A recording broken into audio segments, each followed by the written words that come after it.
Well, thank you, everyone. It's an honor to be here. It's been exciting. I think this might be the fourth year that we've had the honor of partnering with East Bay La Raza on a scholarship program that I started when I was chair of the litigation section.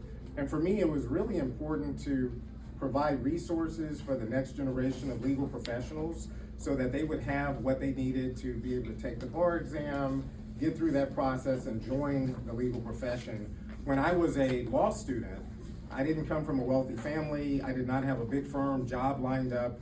I needed resources, and it was an affinity bar association. It happened to be the Black Women Lawyers of Los Angeles had a scholarship that I applied for. I happened to be the first man to win the Black Women Lawyers. But it made a difference. It made it possible for me to be able to take a bar review course, be able to study, be able to eat, and get through that process. And so I decided it was important to pay it forward. So I reached out to several organizations to get this program launched, and East Bay La Raza was one of the first programs that I reached out to. Maria and Brian, they were on board. They helped us develop the protocols for applying for this, and then I worked behind the scenes to get money to fund it. And thanks to Adriana Ciccone, who is right back there. She's been on the scholarship committee from the beginning. Adrianette is a history maker. She was the first Black woman to lead the litigation section, which is the largest section of the largest state bar. And we have another history maker, my good friend Jose, who's kind enough to hold the camera here. He is the first Latino in history to lead the largest section of the largest state bar in America. And that's now more than ever, we have to fight to make sure that these pathways continue. As you might know, with the current administration, there have been attacks on scholarship programs. There have been attacks on CLA being able to continue these programs. There's been threatened litigation that if we continue to provide pathways for people of color, that somehow or another, that's disenfranchising people who already have power, and we know that is not the case. So I think it's important that we continue to fight, but it's also important that we have a voice. And I want to encourage all of you, as Maria mentioned, I am the current president of California Lawyers Association. I'm the first person of color in history to lead California Lawyers Association.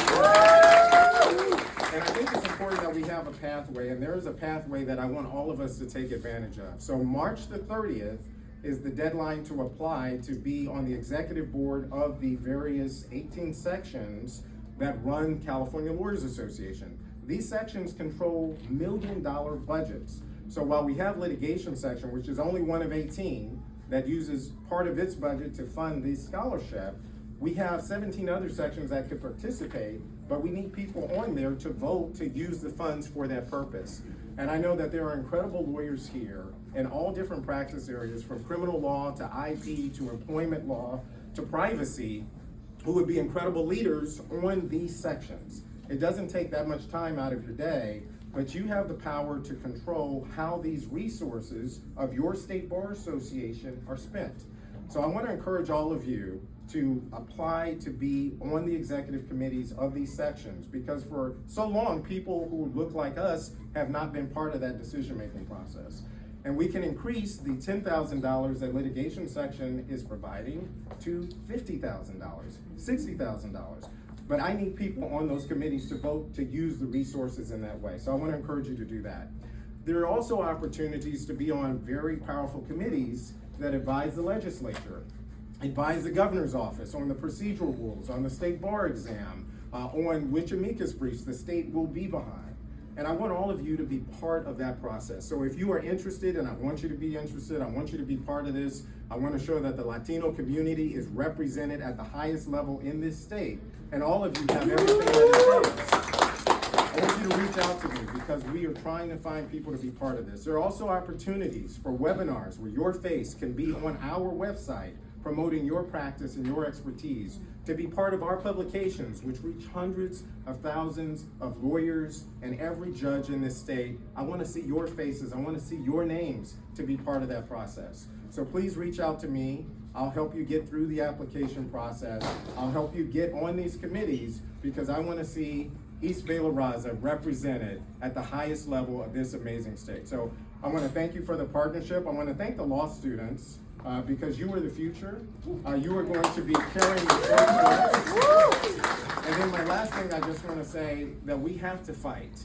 We're under attack by this administration. I know this community is specifically under attack, and it's going to take all of us to take the fight to the people who are inflicting this on us. No one is going to come to save us. We are going to save ourselves. I'm here with you, but all of us together, we're going to be strong.